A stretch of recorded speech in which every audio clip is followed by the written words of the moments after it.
अस्सलाम वालेकुम।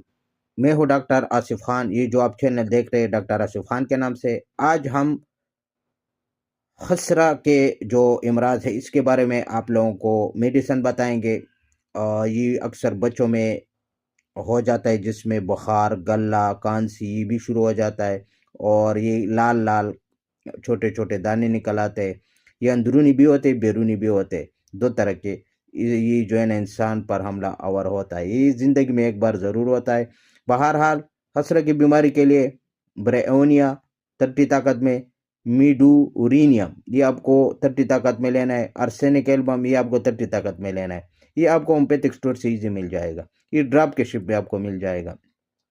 मिलाकर दिन में 3 मरतबा यूज़ करना है। हर एक से 2-2 कतरे 1 बूंद पानी में सुबह, दोपहर, शाम यूज़ करें। इंशाल्लाह खसरा की जो बीमारी है वो इंशाल्लाह ख़त्म हो जाएगा। इसके साथ मैं अगली वीडियो तक इजाज़त चाहता हूँ। अल्लाह हाफ़िज़।